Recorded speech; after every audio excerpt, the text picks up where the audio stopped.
Great. Hi, everyone. My name is Nicole Bahina, and I'm with All Chicago, and we are partnering with DFSS and CDPH, who are going to bring you the latest information on the COVID-19 update from the Homeless Service Division, and then All Chicago will provide some updates and information from the continuum of care standpoint. Next slide, and we'll just go over a few housekeeping items to remind everybody how today's going to work, and then we'll turn it over to the city folks. So due to the volume of participants that are on today, everybody has been placed on mute. We're going to use the chat box for questions like we have been doing, and we'll pause throughout to respond to some questions. As always, we try to collect the questions that we can't answer and provide answers afterwards. But please use the chat box to notify us of any technical issues. All Chicago has a team of people who are monitoring the chat for that, and we'll try to help you work through those. Sometimes it's just easiest to dial in using your phone. That information is here, and if worse comes to worse, just log out and log back in. Sometimes that does enough to just fix it. And if we go to the next slide, Maura, I think you're going to go through the agenda. Great. Good afternoon. Thank you, everyone, for joining us. Today we flipped the presentation a little bit to allow our colleagues at CDPH to really frame the overall community mitigation strategy that we're all working from.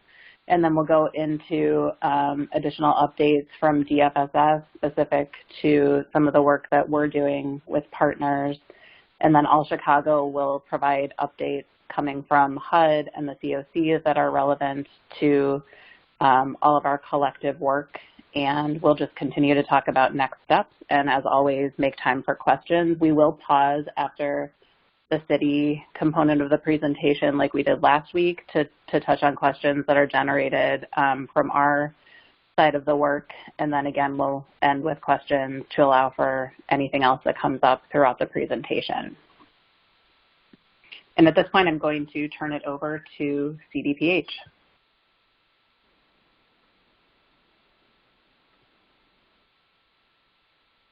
I think we can go to the next slide as well.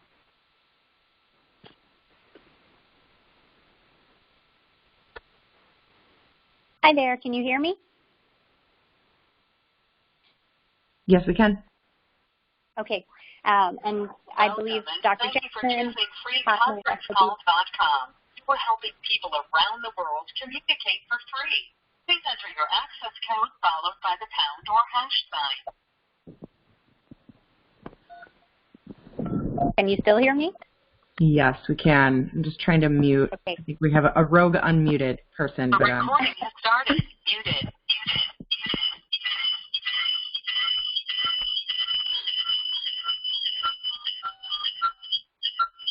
Unmuted.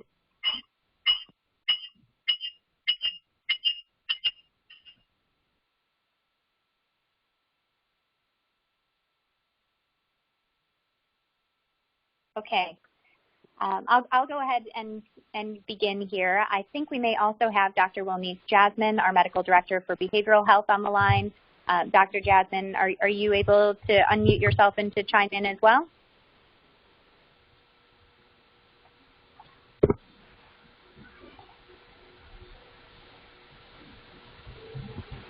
Okay, well, I'll go ahead and begin, and then if Wilnice is able to jump on, she will join us too.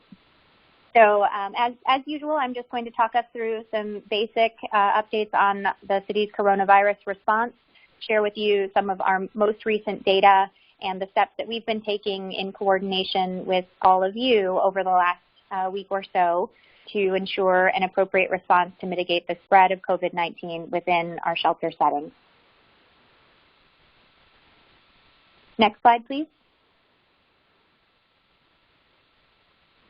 So as of yesterday, there were 10,721 cases of COVID-19 and 420 deaths among Chicago residents.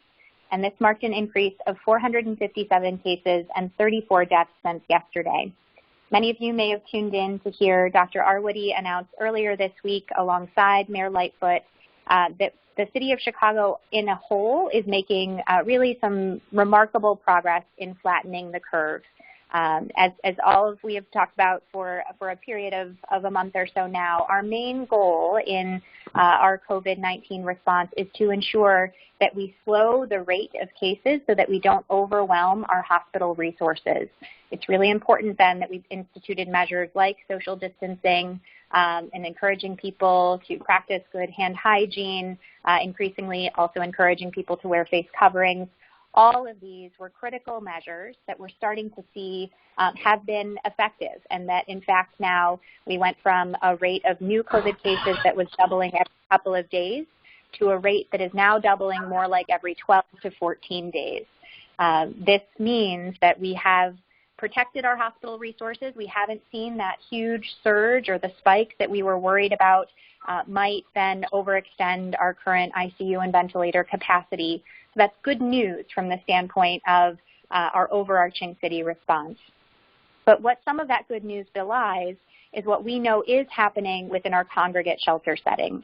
When we issued a stay-at-home order, we knew that was going to be very difficult to implement in your congregate settings where often we have many people living in close quarters, often are most vulnerable. And so that is why we're so thankful to the work that you all have done and continue to do to fight the fight against coronavirus, even within your own institutions.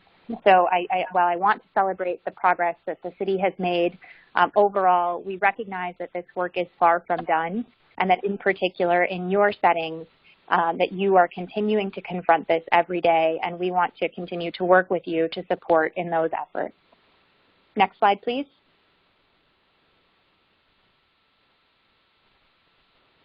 So this is a slide that will be familiar to all of you at this point. It's really just a quick summary of our high-level strategy to mitigate the spread within congregate settings. First step is always, of course, the prevention step. We want to make sure that we are stopping or slowing the spread by assisting all of you in adapting and applying public health guidance within your various shelter settings. Next step, just as important, is being able to identify confirmed cases and close contacts. And we'll share with you some good news about extended testing capability and what that will mean for your institutions. And finally then, as we do increase our testing capability, we recognize there will also be an extended demand for appropriate isolation facilities and spaces for people who require them in order to recover from COVID-19 safely away from others. Next slide, please. So here's just a bit more detail about our various community mitigation strategies. Under prevention, development of general guidance and screening tools for shelter and outreach workers, we did update and reissue our guidance for you all in hopes that by providing some more detailed information about how to respond when individuals may be exhibiting symptoms within your setting, how to engage with the Department of Public Health, when to refer to hospital, that all of these things would be of additional value to your teams.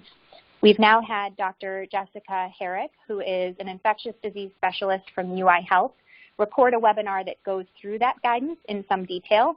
We know that people learn in very different ways. So for some of you, it may be great to have that handy desk reference printed and you can read and review it that way. For others, it may be more accessible if you hear it by webinar. So after today's conversation, we will encourage DFSS to pass along that pre-recorded webinar that goes into a bit more detail around the public health guidance for you all to review at your leisure or to share with your staff. Next step was around decompression of shelters. Oh, sorry, if we could just go back to that previous slide. Thank you. Next step was to decompress shelters to promote social distancing and to create not so much additional beds, not new beds to the homeless system, but achieving social distancing by creating new spaces where people currently within the system could safely reside. So I'll leave it to DFSS to give some of the latest on their progress along those lines. Many of you received directly from the city personal protective equipment for your shelter staff, for outreach workers, and for residents. We continue to work on a sustainable supply chain and kind of pipeline for those donations to flow. We know that continues to be a need, and we are working really hard with you to understand kind of the the volume and the types of materials that are necessary in your various settings so that we can do our very best in quite a resource-constrained environment to continue to supply those. And then the final element in this strategy of prevention is around establishing supportive housing for people who are at high risk of hospitalization if they contract COVID-19. We spoke for the first time, I think, on last week's webinar about a collaboration with Lawndale Christian Health Center through which they are working with a hotel partner to identify individuals across our shelter system who meet high-risk criteria, to screen them and to then bring them into this hotel setting where they can have their own individual rooms and they can remain safely for the duration of our COVID-19 response. The reason that we're focusing specifically on the high-risk individuals, so those over the age of 60 and with underlying medical conditions, is we know that these are the people who, if they were to get COVID, are most likely to have a severe case that would require hospitalization. And so we really want to protect this cohort of individuals, and we're very dedicated to working with you to identify folks living in congregate settings who meet these criteria. Lawndale Christian has been working through a prioritized list of shelters that they've curated with the City of Chicago. So if you do manage a large congregate setting, and if you have not yet encountered Lawndale Christian, they will be working their way through that list. And the most proactive measure you can take is to work with DFSS to identify individuals who meet those high-risk criteria so that when the kind of prioritization comes to your shelter, we're ready and able to rapidly identify and then relocate individuals into this hotel setting. We were very pleased that last week Chicago's Continuum of Care also passed a policy change that would allow us to think about new ways of prioritizing those high-risk individuals for permanent supportive housing placements so that as we make it through this kind of first wave of COVID response, rather than returning people to a congregate shelter setting, there's now an opportunity to look at ways to bring them into a more permanent and stable home. And that's the kind of resilience that we're really attempting to build towards throughout this response. We should not let COVID just be a public health emergency and moment in time, and then everything goes back to the status quo. Rather, we want to use this as an opportunity to build a stronger, more robust, more humane system of housing, particularly for those who are at greatest risk. At this point, the Lawndale Christian team has successfully relocated almost 110 individuals out of congregate settings into their hotel, and they will continue to rapidly expand from there. Within Identify, so this is where we are working hard to increase access to clinical screening and testing within shelters and for outreach workers.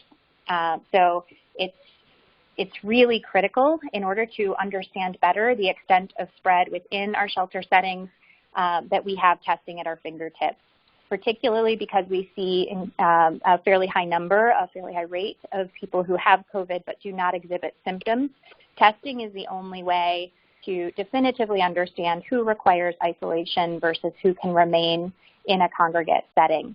So through a partnership with the University of Illinois Health, as well as Rush University Medical Center, and increasingly even new hospital institutional partners, we're now able to access somewhere on the order of 500 to 700 tests per week, specifically dedicated to our homeless population. And starting with our largest congregate settings, again, we are going through that process of testing the individuals who live or who work in those settings, identifying positives, and then routing them to appropriate locations for isolation. So we are thankful, deeply thankful, to our partners at UI Health and Rush for making that kind of new testing capacity available to the city. We're also then prioritizing investigation and providing tailored guidance for congregate settings as those cases arise. So when we get word of two or more, a cluster of cases within a congregate setting, we're actually dispatching our investigations team. They're often going on site. They're assessing the location to identify appropriate near-term isolation spaces or making recommendations about how individuals can be shifted outside of the shelter setting for isolation. They're making recommendations about additional supports that should be made to the shelter staff themselves, giving that kind of deeper education and ensuring that you all feel supported as you're managing through a scary moment of a period of time when we're identifying those positive individuals. Is Dr. Jasmine on the call? Yes, I'm here. I'm sorry, I wasn't sure if you were there. I couldn't hear you before. So if you could just add anything else that I might have missed around the prevention or the identification of cases.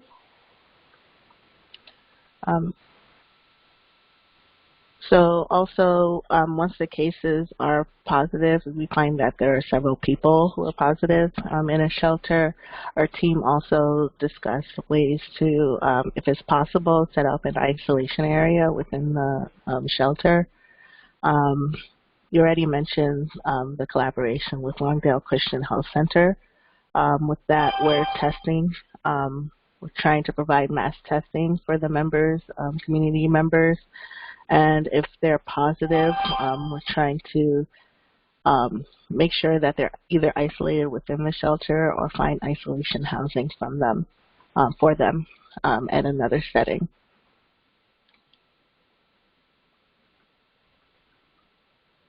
Thanks, Dr. Jasmine. And then finally, in the response section, when we do identify those positive cases, we want to make sure that we're enabling appropriate shelter-based referral for quarantine and isolation and supporting isolation facilities. Just in the last week, we were able to bring online a safe haven, which is now the isolation space for individuals who require enhanced medical and behavioral health support. That's operated through a collaboration of a safe haven with Rush University Medical Center, as well as Heartland Health Outreach and Heartland Alliance, delivering behavioral health wraparound support. That shelter now has nearly 40 people who have been referred for isolation. They have a capacity of up to 100, so we'll be continuing to work both with hospitals as well as with our shelter partners in cases where we're conducting testing and identifying positive cases to allow that referral to happen. I do want to pause for a moment and talk about how referral works generally to these various resources as they are coming online now through collaborations with Lawndale and with a safe haven. I think there was a question in the chat box about how do we get in touch with Lawndale Christian. And this is a really important point. I know that everyone feels a sense of urgency around getting our high-risk residents as quickly as possible moved into a more appropriate kind of individual room so that we can protect them from the coronavirus. Because of limited capacity, we've had to go through a prioritized exercise, a prioritization exercise where we've identified the shelters, kind of one by one based on the shelter size, based on the acuity of the individuals who live within that shelter. And so there's not a sort of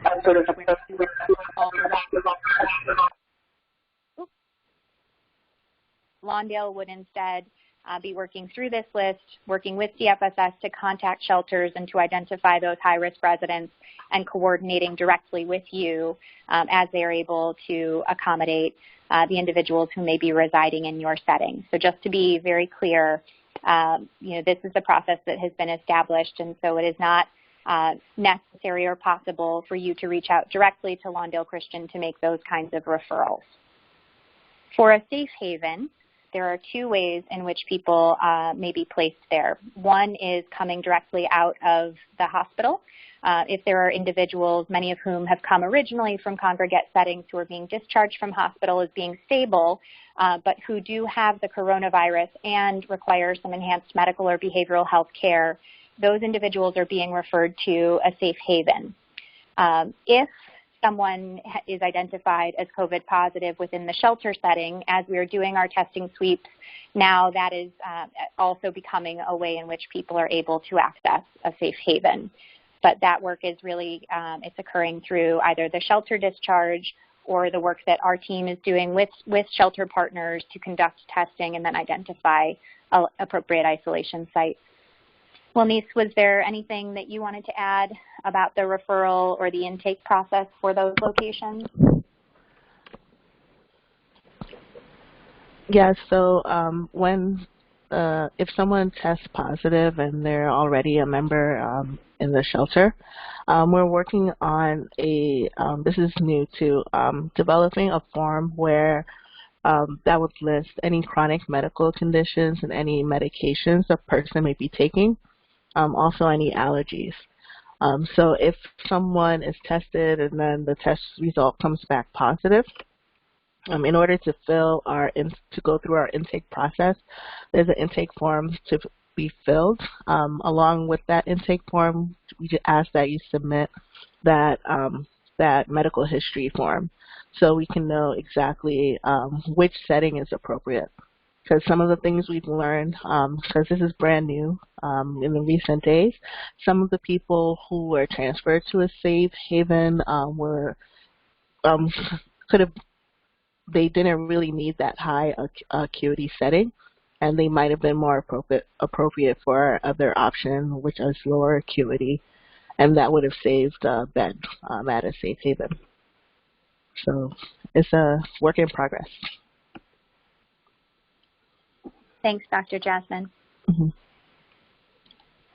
So I'm realizing we've not been advancing slides. A lot of this content probably was actually on subsequent slides.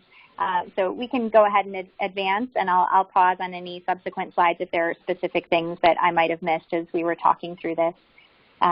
So I did want to just call everyone's attention to the guidance around masking. Dr. Jasmine, did you want to go into a bit more detail about this information and material?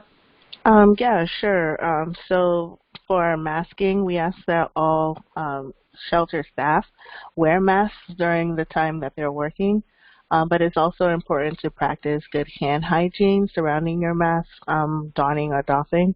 So just to remember to sanitize your hand before you remove it, as well as before you place it on. When you're wearing a mask, ensure that your nose and mouth are covered. I know it's very tempting to place your mask under your chin so you could speak, but it's important to keep your face covered.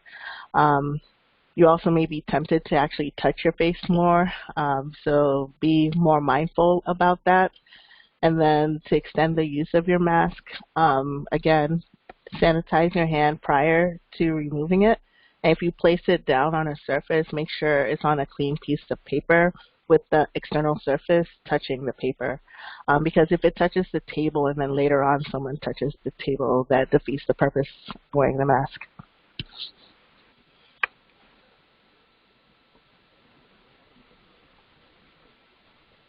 And, Next.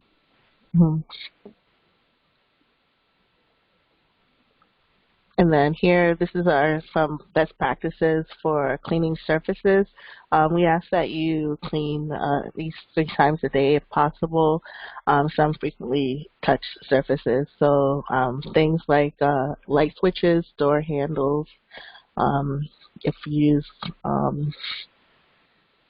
keyboards, telephones, and you can use most cleaners recommended on the EPA list, but I'm pretty sure the cleaners you're using already qualify.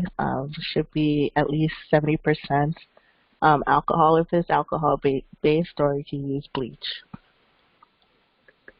Is there a next slide?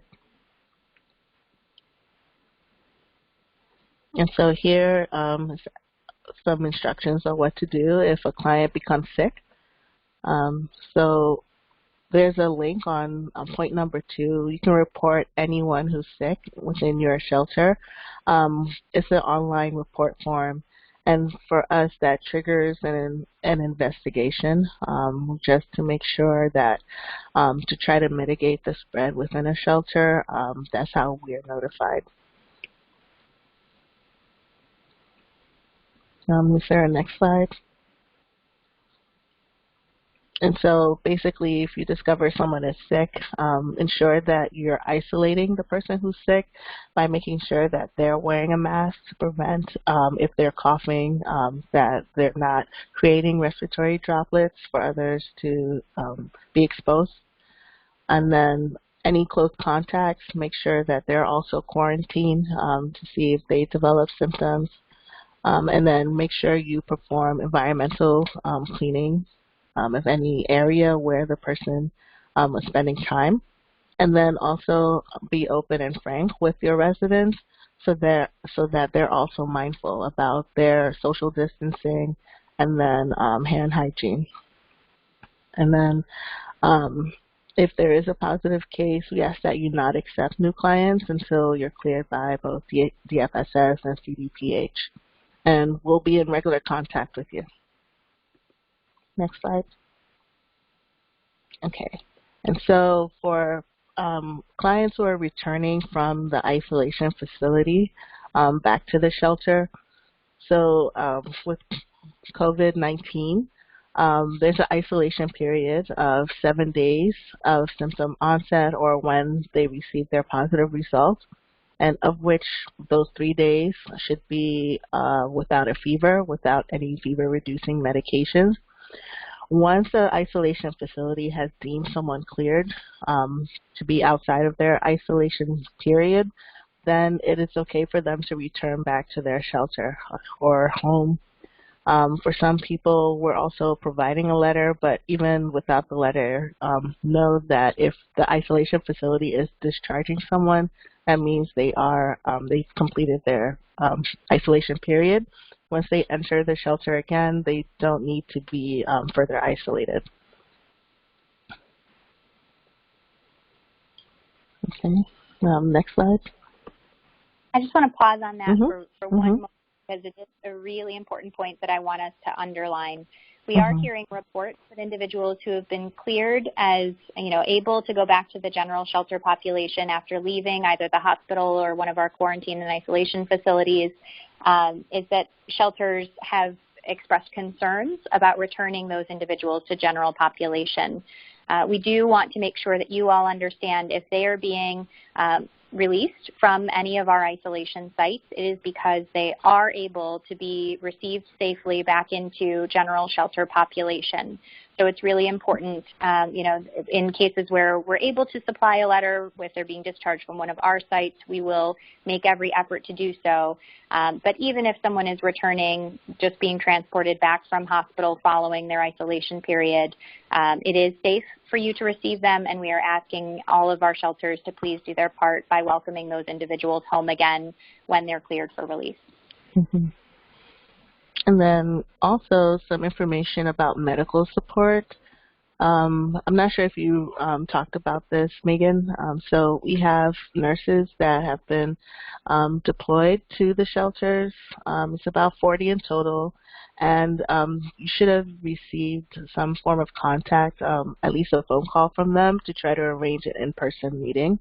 It's taking place. I know a lot of shelters were visited yesterday, and today that's continuing.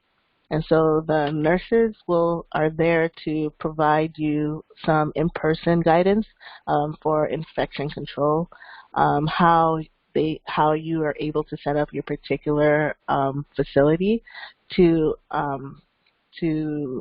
help point out like areas that could potentially be isolation areas, and they'll also help with they'll also need you to provide them with a list of residents who are at high risk, meaning if they're over the age of 60 or if they have chronic conditions. We'd like for you to provide that list to our nurses so they'll bring it back to CDPH so exactly know once this shielding housing is available, we'll know who to call upon to move. Another community mitigation strategy is that for federally qualified health centers, we're partnering with a few of them in order for them to be paired up with the shelters. And so that's further support, some medical support to help with your questions. If there's clients who need further assessment, that FQHC would adopt your shelter and then be your source.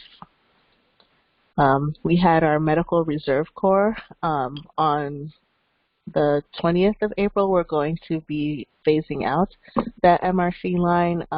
Reasons for that is that It hasn't been really used frequently, and the volunteers, they've been working for the past 30 days without pay, and feel that it's important to have someone there from CDPH in person. So that's why we base into this nurse outreach. Do you have anything to add to that, Megan? I think I would just say that, this nurse outreach model is brand new. We just trained the nurses and deployed them out into your shelters starting yesterday. So those of you who have not yet made contact with your nurse, they will be reaching out to you. They will be scheduling a time, hopefully very, very soon. Our goal was actually to have as many of these visits done by today as possible, although we can be flexible and make arrangements to continue for the next few days as needed. But because this is new, we really welcome your feedback. We'd love to hear from people on the call, either through the chat box or in subsequent conversations with All Chicago or DFSS. Please let us know how those site visits went from your perspective.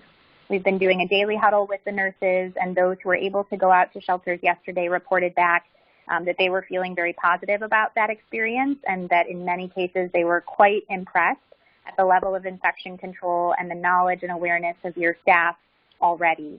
So I just wanted to share with you all, that from those nurses' perspectives, you are doing just an excellent job, and we wanted to convey to you how pleased they have been in building this relationship with you and are interested in continuing in some form. But it's important for us to hear from your perspective, too, how those visits went, what you found valuable, what would have been more useful if we were to have nurses come to visit again. Thank you. And then also another aspect of our mitigation strategy is to provide support for those medically high-risk clients. Previously, I asked for you to provide a list of those high-risk clients to our nurses when they're able to come to your facility. We have a 200-bed facility that's available for these high-risk clients, meaning they're not positive for COVID-19. They're still without any infection. We're hoping to provide housing for them in order to prevent any future infection. Because, in this group, if they become ill, could be very severe, they're at higher risk of from death if they become infected. And these next set of slides, Wilnice, may be what I have already largely covered, so we can probably go through them very quickly. Yep.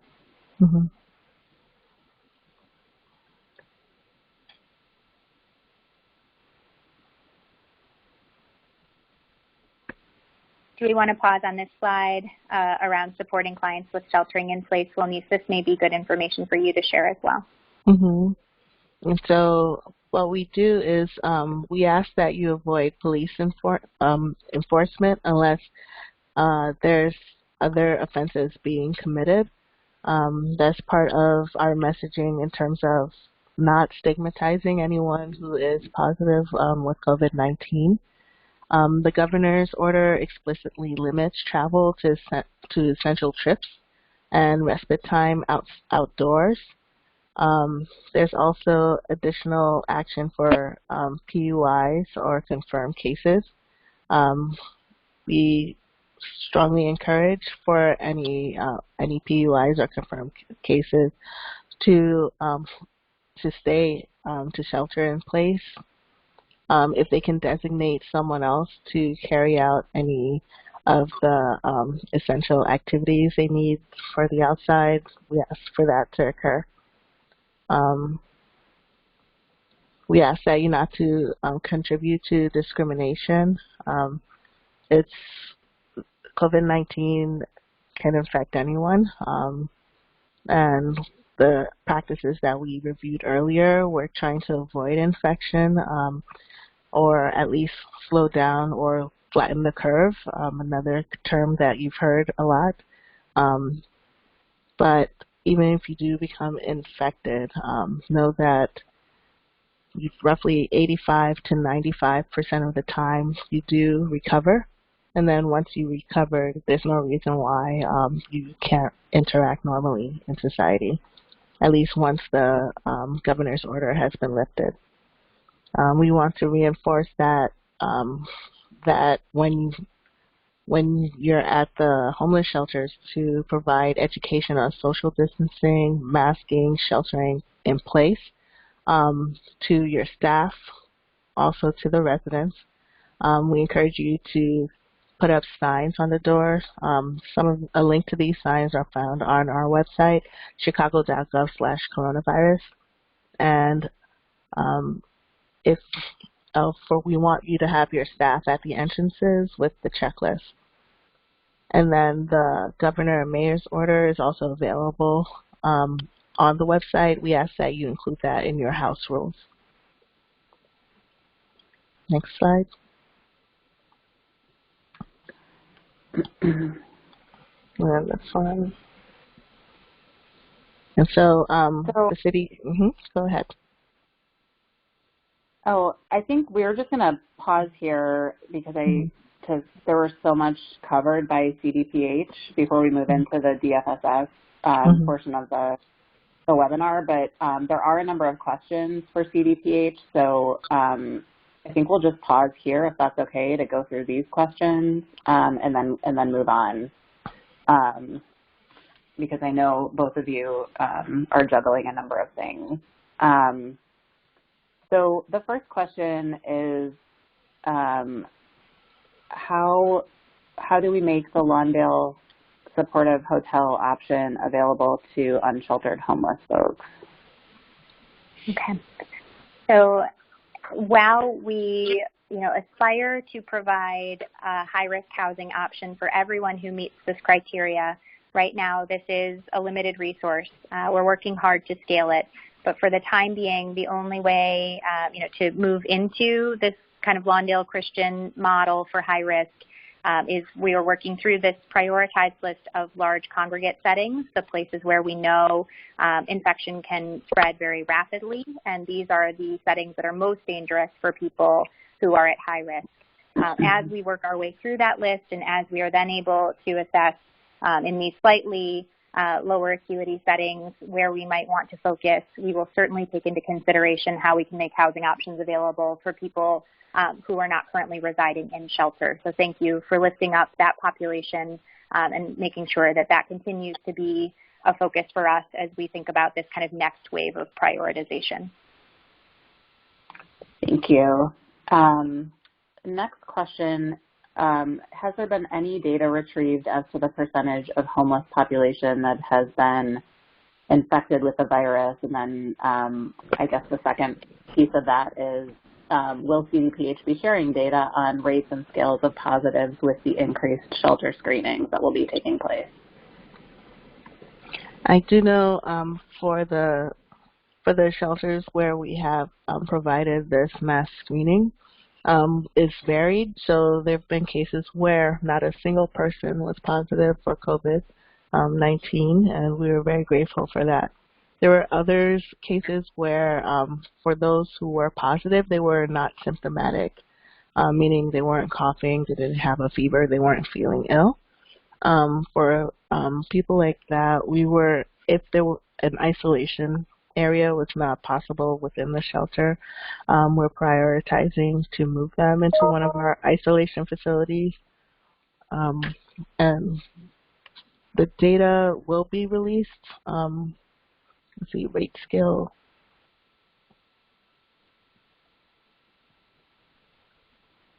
I know it's very new right now. I know eventually it will be released, but it's not available right now. So we'll keep everyone posted as that becomes available. Okay, great. Are we now able to refer individuals who have had a COVID test at a community health center, such as Howard Brown, into isolation housing from our congregate facilities? So if someone who'd been in shelter and was tested at a community site, not necessarily CDPH or one of the partners that are coming into the shelters. So this right is now, something that go ahead.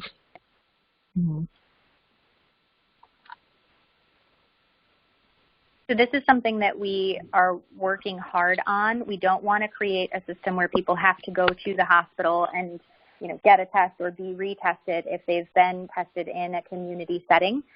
So we are working on a central intake process that will extend the opportunity to make referral to other clinical providers outside of the hospital setting. We'll need to do some education with the provider partners around that process. But Dr. Jasmine, am I correct in saying that we're working on extending that opportunity beyond just the hospital discharge staff? Yes, so we're establishing the relationship with the FQHCs, and that is an option right now. We'll have a central landing page for a website where the FQHCs, hospitals, possibly even some of the shelters as we're doing the testing. Everyone who needs isolation housing would be able to go to that one specific website and fill that common intake form. Great. Is the whole family going to be isolated or removed if one member is sick and moved out of the shelter, either for shielding or COVID positive?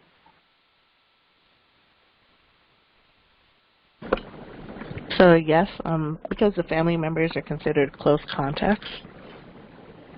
So if someone is positive, it depends. So if the positive result is a result from our efforts in coming into the shelter to test everyone in the shelter, we know that we would know the results for all the family members. However, if there is one member who is positive, there's still some contact with that family member who is positive, so the negative will still need to be in quarantine. Okay. Are rapid COVID tests being provided in encampments with our unsheltered folks?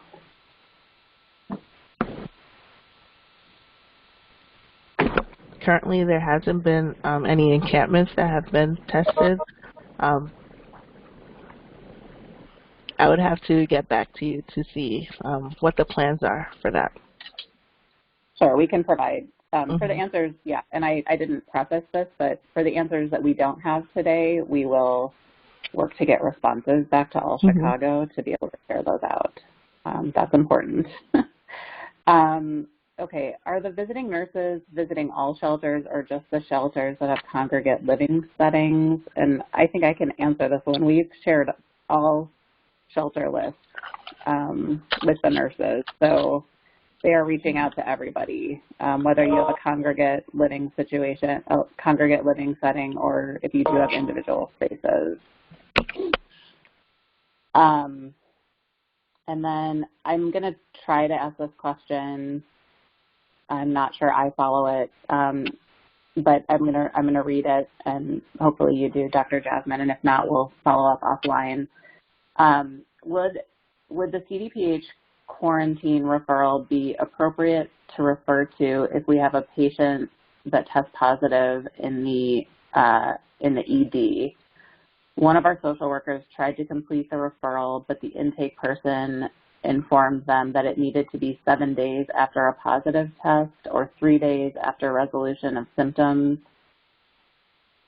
though I thought that this program was for those that didn't meet that criteria as an option for homeless to self-isolate prior to the above timeline.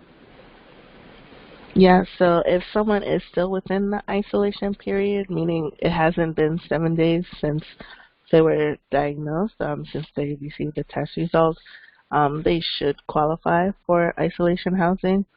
And then once the isolation period is complete, they could re-enter the shelter. I hope that answers the question.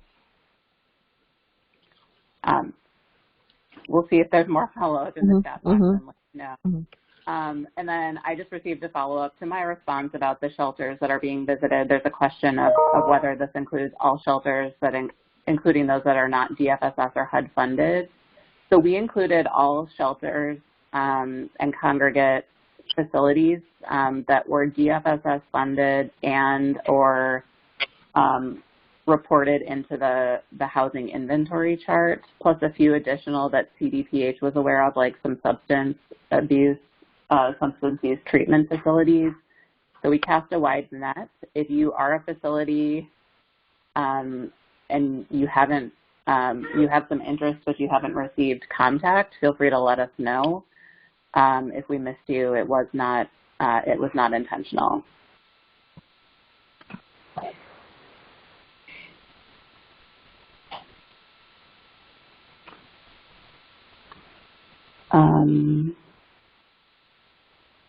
Okay, I'm just going to wait a second. I'm not seeing anything popping up for CDPH specifically.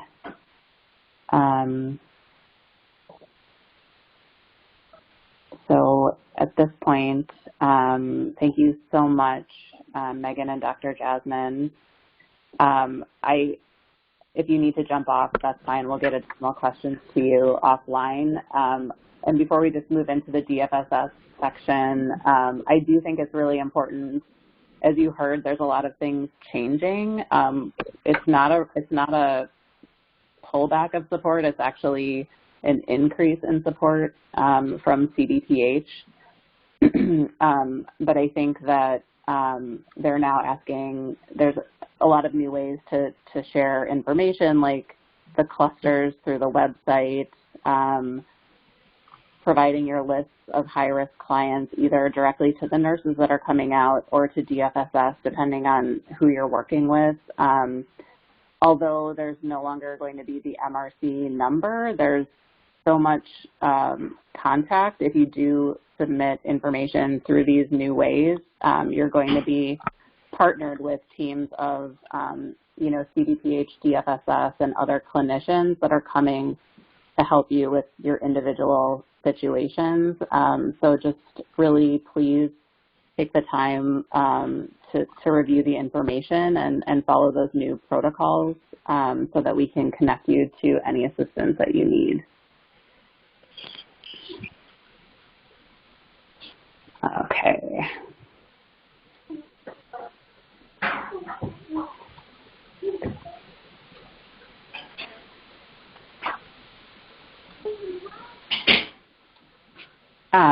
So in terms of the support that's happening through DFSS, the city has opened another temporary shelter at the Salvation Army Croc Center. It opened this past Sunday, and it will provide 200 beds for single women and families.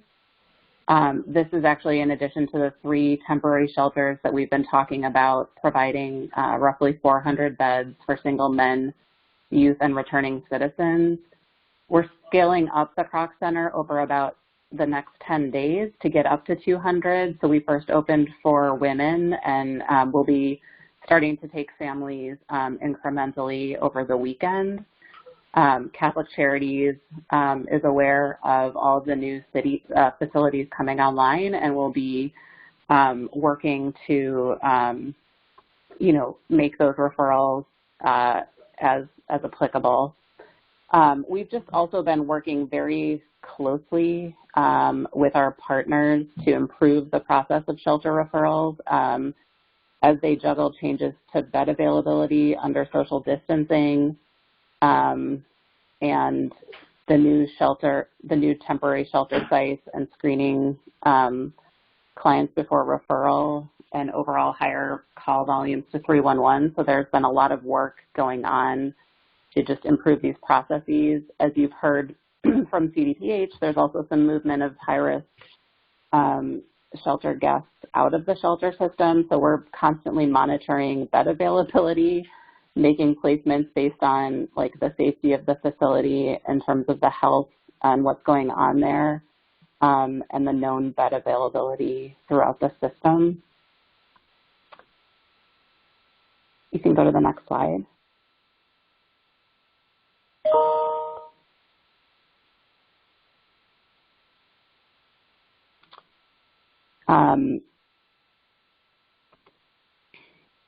As CDPH mentioned, we've been coordinating with them to offer the on-site training and guidance by clinical staff to really help everyone understand and apply the CDPH guidance, answer questions, discuss concerns, including any kind of supply needs shelters might have.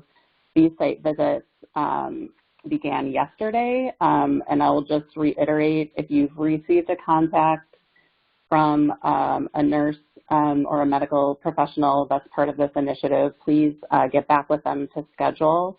They are scheduling beyond today. Today was the goal to get the site visits complete, but they are scheduling over the weekend and into early next week. So if you can find a time and you're interested in that support, please make that connection. If you haven't heard from somebody, please reach out to DFSS and we will try to see what's going on there. We are also supporting the coordination between CDPH and Lawndale Christian Health Center to help and identify and relocate high-risk residents in the shelter for shielding in individual hotel rooms. So all of our DFSS shelters have been asked to start putting together those lists of high-risk residents, and then we are working in coordination with the team to figure out step-by-step which shelters are going to be reached out to. So as, CDPH indicates, we are then following up with the shelters to indicate that you will be reached out to by the healthcare partners to begin actual screening of your residents that are on your list. And then in some cases now you're being asked to provide lists to the visiting nurses. So we're getting your information in a lot of different ways, but that's the support that we're trying to provide. We can go to the next slide. So we continue to work to improve the shelter request process through 311. Thanks to everybody who followed our urgent request to submit any challenges that you're having to our DFSS email. We are reviewing these, and we have been, working through individual cases with Catholic Charities and with 311. We do think we are seeing more people getting placed in the shelter, which is a positive sign, although we continue to hear that there are hiccups and that there are long wait times at 311. One of the things that we were told by 311 yesterday that might be a helpful tip is that if there's a long wait time and you do have a phone, you will be called back by 311 when you keep your place, and you will be called back by 311 when you come up in queue. We recognize that is not an option for everybody because of phone access, but if somebody is calling from a location where they can have access to a phone, please know that that's the case. But please continue to report issues to us, and we are doing our best to work with all of our partners to smooth out this process.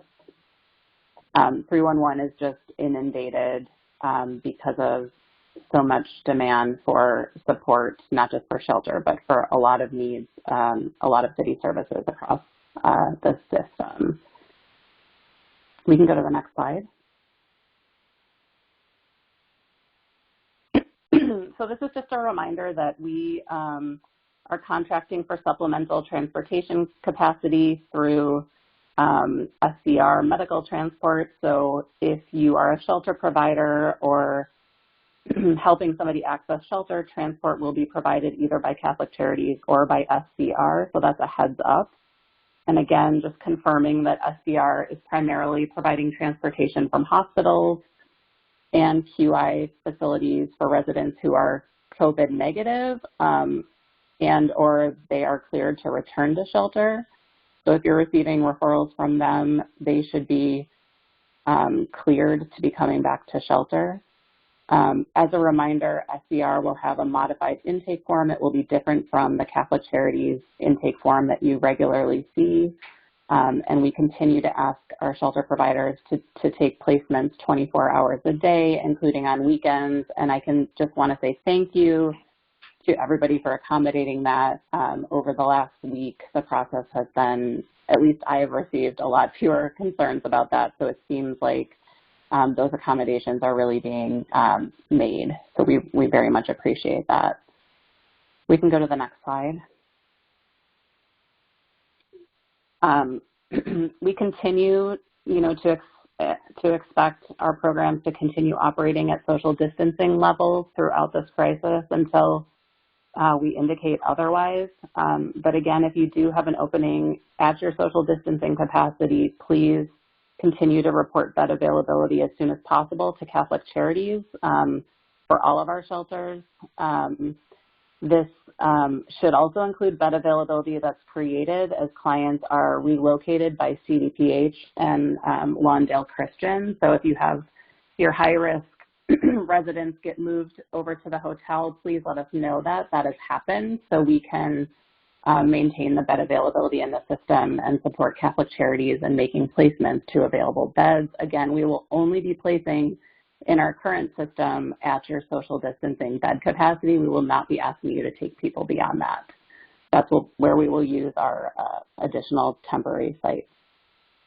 Again, please use the DFSS homeless email to notify us of those bed availability changes. Next slide. In terms of our outreach efforts, we have really started enhancing outreach to the CTA. Really want to thank our partners, Threshold, Haymarket, Salvation Army, and Featherfist for really supporting this effort. We're partnering with CTA officials and our outreach teams, and I should also include the city's HOP team as well in that mix. They're all providing education about COVID-19 and preventing the spread. They're trying to do outreach both during the day and overnight. And we also hope to be able to provide at some point PPE for people on CTA buses and trains who are engaged to help them implement best practices as well. We have also created an expedited procedure for outreach teams to connect shelters, to connect clients to shelter through Catholic Charities.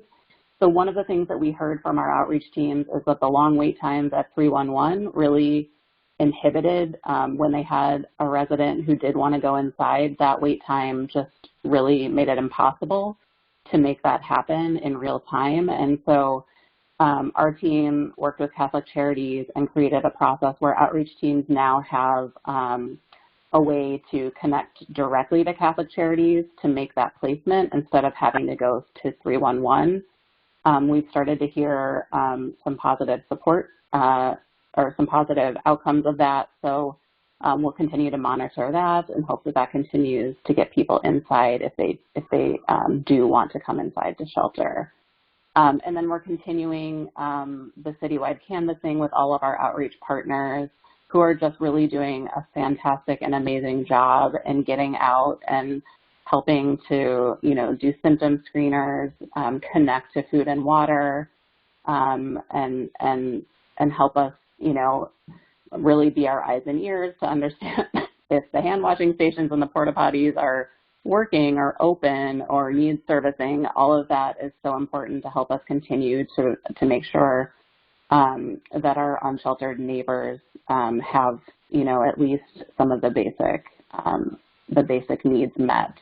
We are aware and are working with some partners to support additional food access as well to encampments and a few other spots. And so hopefully we'll have some more information about that in our next update. So you can go to the next slide. So again, just continue to keep us informed about staff shortages, bed availability, and any suspected or confirmed COVID cases. through the DFSS homeless email. Obviously, COVID cases and symptoms should first be reported to CDPH through the mechanisms that they shared. But if you are a DFSS-funded shelter, we also would like to know this because we are working in close coordination with our city partners, and we also want to be able to, provide support and assistance that you might need that's not related to the healthcare piece. So it's important for us to be aware of this as well. And we'll continue to provide frequent updates through this webinar and outside of that. Thank you. Thanks, Maura. Do you want to take some time to read through the questions while we're doing a couple of slides, and then we can group questions at the end? Yeah, that sounds good. Thanks. Okay, great. So if we want to go to the next slide. Hi, everyone. So I spoke earlier. It's Nicole Bahina from All Chicago, and I'm just going to do a quick update with some of my other colleagues and partners about some of the things that are happening on the continuum of care side of things. So we're continuing to try to support the homeless system in responding to COVID-19 by promoting cross-provider communications, helping maximize financial resources, distilling and creating guidance for the homeless system, and then we're really ramping up to help support the continuum of care to just mobilize and support expedited placements into housing. And so I'm going to talk a little bit about that today. Next slide. So as I mentioned in prior sessions, we at the Continuum of Care have created what is called the Action Agenda, and it's really the way that we're implementing the plan to end homelessness, and it is also the way that we can help the system pivot to address crises. The Continuum of Care Board of Directors is the governance body that oversees all of the work that is supported by All Chicago as the collaborative applicant and the Department of Family and Support Services, and it has 12 lines of work here. So a lot of these lines of work have been still continuing to do work throughout the COVID-19 response time, and after the Continuum of Care Board passed this policy on Wednesday about how do we expedite placements into housing, and just really the intent of that policy is to try to place as many people into housing now, because housing is more important than ever before to help people be able to shelter in place and just be safe during the COVID crisis. So that's the work that we're going to be trying to help the system pivot toward, and all of the lines of work are going to be starting to do that coming up. So we'll use this webinar to help provide as much information about what's going on in each line of work as possible. I do want to say that All Chicago is very close to hiring a new communications manager that does a lot of the communications on behalf of the COC. And so I apologize in advance if we've not done our part to help communicate some of the work that's happened over the last couple of weeks, but we're trying our best, and just like all of you, trying to operate through this crisis as best we can. So we appreciate your patience, and if the best advice I can give is, if you have any questions, just please email me. If you can't remember what my email address is, you can always send an email to cocprograms@allchicago.org, and we're happy to help triage your question or point you in the right direction. So if you go to the next slide, I'll share a little bit about what's packed into this board policy that was passed as it relates to expedited housing. So like I said before, the intent is really to house people more quickly than ever before and make sure that we're housing the most vulnerable, and that may have shifted in light of the COVID-19 crisis. So out of this policy, there are some system adjustments that need to happen, and then there are some asks that we have of providers. And this is really preliminary, and like I said, we're going to be giving out much more information about what this looks like in the weeks to come. But so I want to share first some of the things that All Chicago and our partners are working on to help adjust the system to be able to do this, because we firmly believe that this burden should not all fall on providers' shoulders by any means. So we are going to be looking at coordinated entry prioritization with our partners at CSH and CDPH and DFSS and the coordinated entry leadership group, and trying to figure out what needs to change in regards to the way we're prioritizing people to access housing in light of the crisis. We are embarking on a huge system-wide and centralized landlord engagement campaign. Those of you that might have been around during the Ending Veterans Homelessness Initiative days know what that might look like. The mayor sent a letter out. We're trying to get that to happen, and we're really combining efforts with a lot of the other housing locators and with CSH, who does a lot of this work, and our staff at All Chicago to come together and engage landlords, because we know finding units can often be one of the biggest barriers to being able to get people into permanent housing. We are doing some advocacy as it relates for more waivers from funders. So I posted in the chat earlier that we're in conversations with IDA and CHA and the Low Income Housing Trust Fund and Department of Housing and HUD. So there's a lot of different layers of bureaucracy and waivers that are needed, honestly, just to be able to move people quickly into housing. So we're trying our best to do that, and we'll rely on our partners, you all as our partners, to help make a really strong case for that. So more information will come on that next week. And then you're going to see, as much as we can, increased support from All Chicago. That might come in the form of increased technical assistance, increased trainings and webinars about how to access waivers, how to leverage the information that's coming out, and things like that. So those are the things that we know today we need to start doing. This list will continue to grow, and I'll bring back more information next week on what else we need to do. If you, of course, have any thoughts right now about other system adjustments that are needed, please put those in the chat and I'll bring them back to the team as well. So we also know that providers are probably going to need to make some adjustments as well. So we are encouraging everybody to apply for the HUD waivers, especially if you operate a COC program. We have information on our website about that. We held a webinar last Tuesday, and I think those are posted in our slack.com channel about how to access the recordings or the summaries. And we'll have a webinar again next week that you'll receive notification about either today or Monday. I think it's going to be Tuesday afternoon, but Jennifer, you can correct me if I'm wrong. But it'll just be more information about waivers and about some of these adjustments that providers can make and take advantage of. And in a minute, Jennifer Fabrini will also talk a little bit more about waivers and how to make a grant amendment. We also are encouraging providers to use emergency record-keeping protocols, and we have a link on our website about what that means and how to implement that. We encourage everybody to convene an internal group to look at if there's any internal barriers that you have to housing and how to get rid of those. In a sense, you might be asking your compliance department or your landlords to waive things as well, right? And so anything that you can do to look at your internal processes and see if there's a way that you can think about expediting processes into housing would be great. And then if you have housing locators or people at your agency that are currently engaging with landlords, we would really ask that you consider connecting to our centralized effort. And to do that, we'll just ask that you email cocprograms@allchicago.org, and we'll connect you to the right All Chicago staff that can help with that. Next slide, and Jennifer, I'm going to unmute you here. Great. Can you hear me? Yes, we can. Great. As many of you are aware, HUD released a memo recently allowing for the waiver of certain regulatory requirements. And last week, All Chicago held a webinar about the waiver. We have materials from this webinar, including a sample waiver notification template available on the COC Slack channel and in All Chicago's online learning portal.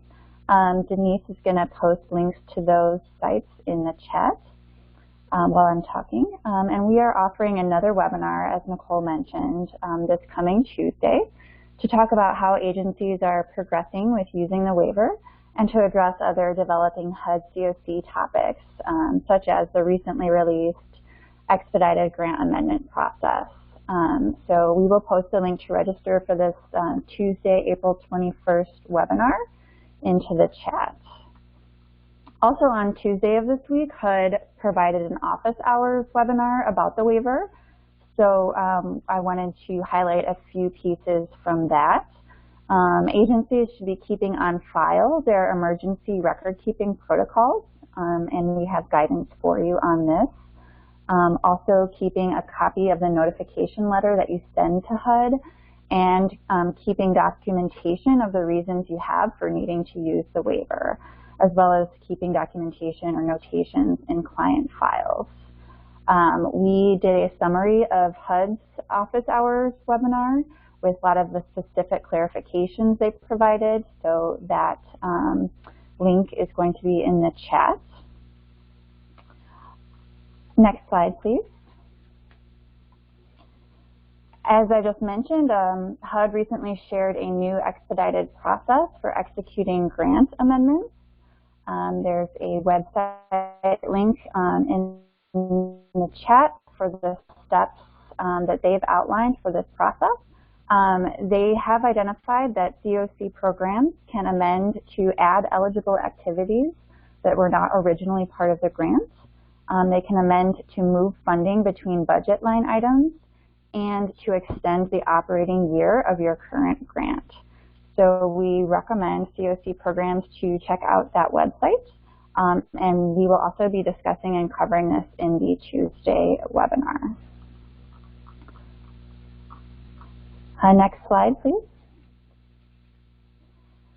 So next, a quick resource alert, because there are many different government, philanthropic, and private funding opportunities that are popping up right now to help nonprofit organizations through this difficult time. It can be difficult to stay apprised of all this information, so we wanted to share a great funding guide resource from Open Door Advisors.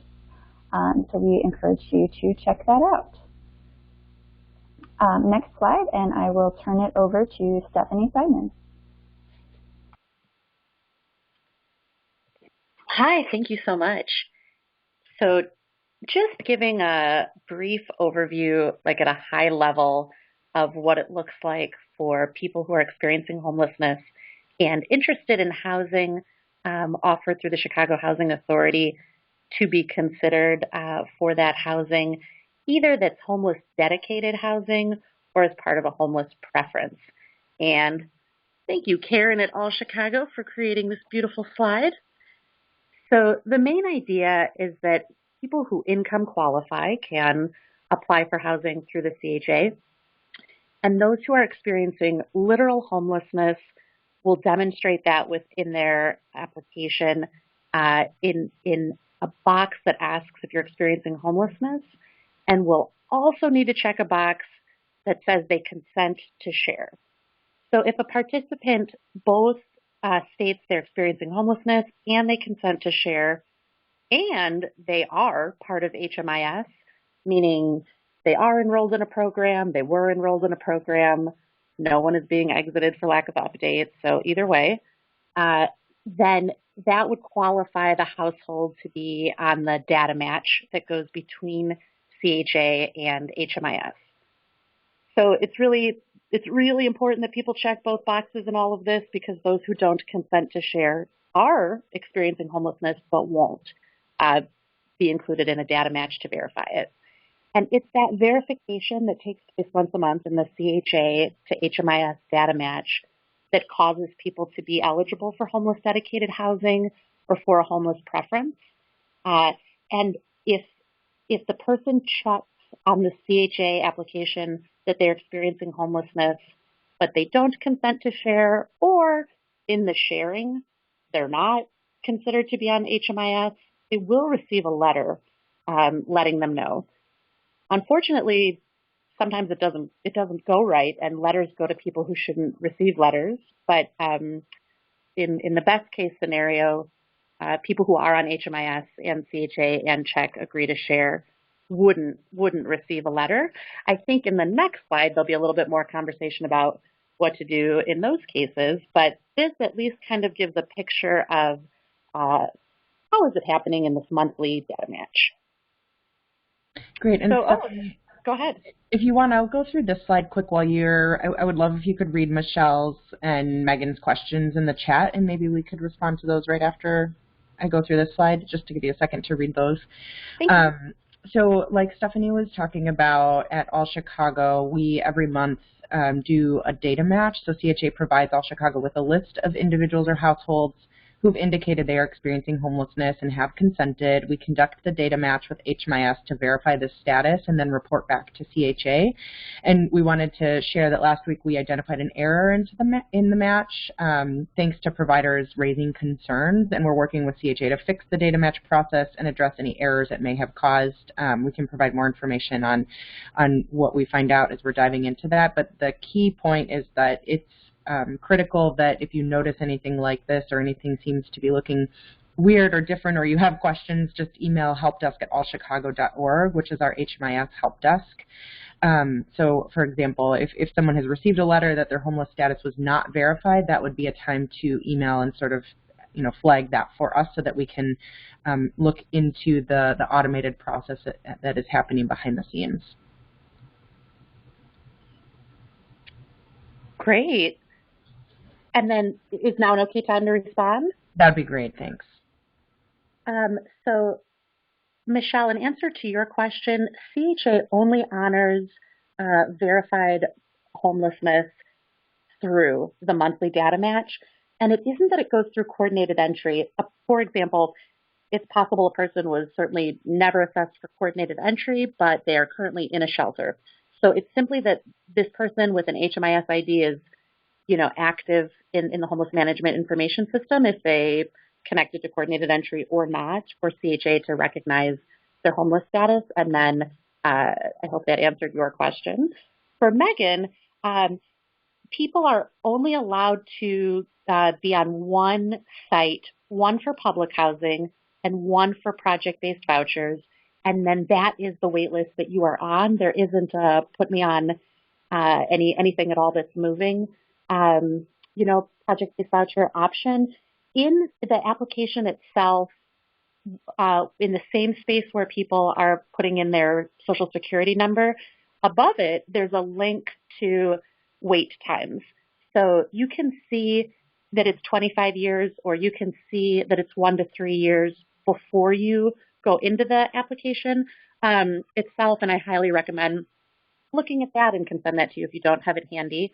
And then to Kathy's point, within the project-based voucher PBV side of the application, because there's these two parts, you can be on a public housing site-based list and a project-based voucher site-based list. There are homeless-specific programs, or they are called that per CHA, and we would mostly call them permanent supportive housing. And people who are experiencing homelessness should select one of those for their project-based voucher. And then many or most of the permanent supportive housing options require chronic homelessness as well.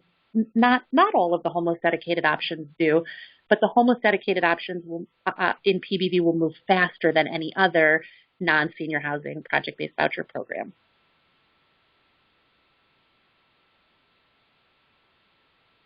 Great. Thank you so much, Stephanie. And if you have other questions related to homelessness, the homeless preference and CHA or processes, please put them in the chat and we will collect all of those, and we frequently touch base with folks at CHA to make sure that we're getting the latest information and in a clear way out to the community. Next slide. So we have always included this information in the slides, so it hasn't changed since last time, but we just encourage you to frequently check or sign up for listservs from at least CDPH. They do a daily listserv that I find extremely helpful. And I think at this point we'll just do a check-in. If you want to go to the last slide, a check-in to see if there's any last questions that we want to address. And Maura, please chime in if you think anything else. I just have a few questions that I'll quickly go through, if that's okay. Just a few questions about referrals that I want to clarify. Referrals for the new family beds at the Kroc Center will still go through 311. So if somebody needs placement, please have them call 311, and then Catholic Charities will get them to the available beds throughout the system. It might be at the Kroc Center, and it might be somewhere else in our system if there's availability. I also want to clarify that families and individuals seeking shelter should actually not go to the ER and or police station to wait for transportation. That's our usual non-COVID protocol, but that is not available right now. Obviously, hospitals are limiting very much who comes into their facilities, and so are the police stations. So transportation is actually available from any location that someone calls at, but if they need somewhere to wait, they can go to any DFSS community service center during the week between the hours of 9 to 5. So that is an option. And then there are some questions from outreach teams who would like to have the connection to Catholic Charities for folks that they're working with. So if you are not already connected to the outreach group that is working on this, you can reach out to Christine Riley at DFSS to get connected to that. And I see who the question was from, so we'll also reach out to you as well. And then I think the last question, or maybe not the last question, there is a question about whether there's a protocol in place for folks who are in need of shelter who may have been exposed to the virus and don't pass the screening that our shelters are doing that are not symptomatic. What we're asking our shelter providers to do is to find a space to isolate them and then to contact CDPH. You can contact the MRC while they're still open, but also follow the CDPH protocol to talk about next steps. We're really trying to give everyone the opportunity to come inside if they need it in the immediate. But that's when we need to use our preventative protocols and keep people isolated until they can get connected to medical assistance or CDPH for next steps. There has been also a challenge that we've heard that people are connecting to 311 and accidentally something is happening, and instead of getting connected to shelter, there's a connection to the homelessness prevention call center. We are looking into how to improve that, so hopefully we'll have some next steps about that as well. I think that's it for the questions related to DFSS that I can speak to at this time.